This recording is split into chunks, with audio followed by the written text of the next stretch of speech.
when we talk about Klal Yisrael versus the rest of the world, we're talking about the one thing that will exist forever, which is your neshama.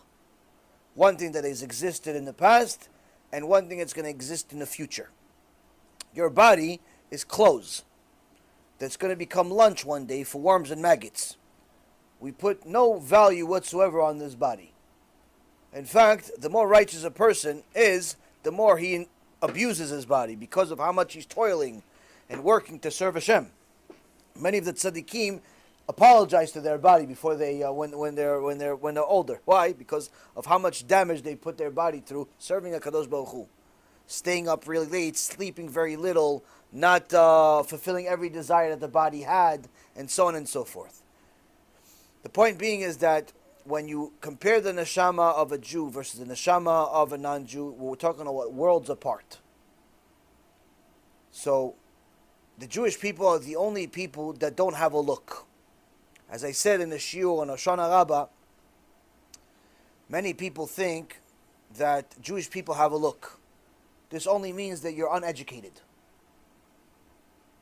Because Jewish people do not have a look. There are two proofs. One proof.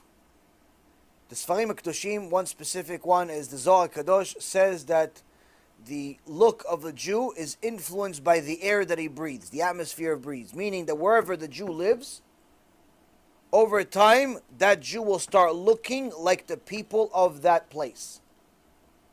Second proof that is easy to prove today is because of technology, pretty much every point of land that has a civilization has a cameraman, because anyone that has a phone is now officially a cameraman. And Baruch Hashem, we've had the merit to meet many Jews from around the globe, and we see that this, what it says in the Torah, is actually 100% fact, not theory. I have students in Nigeria that are 100% black, that look like the black people of Nigeria, but these people are 100% Jews, just like you and me.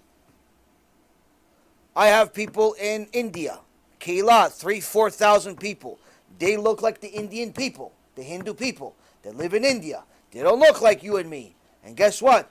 They're 100% Jews, just like you and me.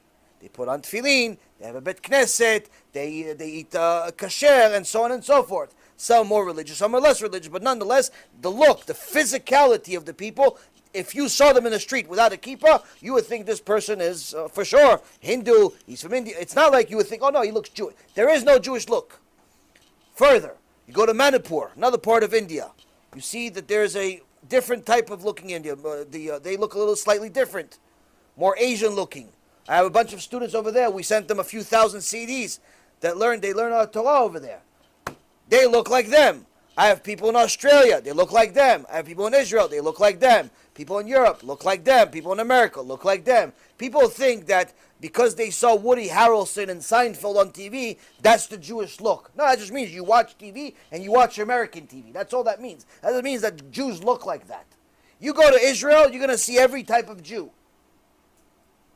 You go to different parts of America, you're going to see every type of Jew. You go to different parts of the world, you're going to see every type of Jew. There is no Jewish look. This is the reason why it's actually ridiculous when Jewish people complain about people making fun of their looks or them not fitting in because they look a certain way. Like I mentioned, Hoshana Rabbah, this one guy that calls himself Manishtana, and a few other people that are Jewish, that their 15 minutes of fame is complaining about prejudice and racism within the Jewish world, because they're black or they're green or they're yellow or they're whatever they are, they're burgundy or they're Sephardic or they're Ashkenazi or whatever they are, somebody's making fun of them. Guess what? They're not making fun of you because you're black.